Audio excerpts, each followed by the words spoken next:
Hello guys, I'm back. Nagluto tayo ng tinibuok na manok guys. Kung sa Cebuano pa, tinibuok. Kung sa Ilonggo, bilog.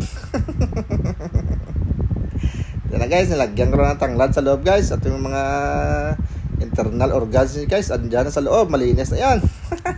Pahidat tayo magmantika. Start na tayo mag-isa guys. Isa na tayo ng luya, bawang, at saka sibuyas. Matik yan. Pag nag-isa may sibuyas. Siyempre maraming kamatis guys. Yan yung magpapasarap sa ating niluto guys. At para mag-isa tayo, hindi masunog yung ating manok. Lagyan din natin ng kaunting sili guys. Sili nga ba? Halo-haloin lang natin ng maigi guys. Hindi yan mabilis masunog ang ating pagigisa kasi may kamatis guys. Lagay ng ating manok guys. Oh, napakataba niya no. Native yan guys. Maraming native na manok dito sa amin guys. Kaso hindi amin. Yan isa, binaliktad natin guys. Ayan na yung tsura guys. Oh, ang sarap-sarap yan. At ang bango ng kanyang aroma kasi may tanglad. Halo-halo lang ng maigi ang ating manok guys para hindi madali masunog. Yan na guys. Pwede na nating baliktarin ulit yan. Okay na yan.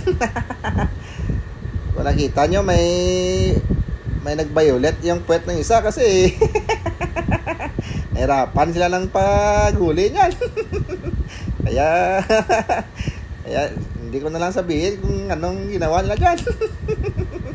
At yan na guys, transfer na natin sa kaldero na may takip kasi walang takip tong ating dalawase. Ilagay na yan guys sa pati yung kanyang pinag-isahan, ilagay na yan, ilagay na lahat yan. Sundan nyo lang ito guys kung gusto nyo matuto.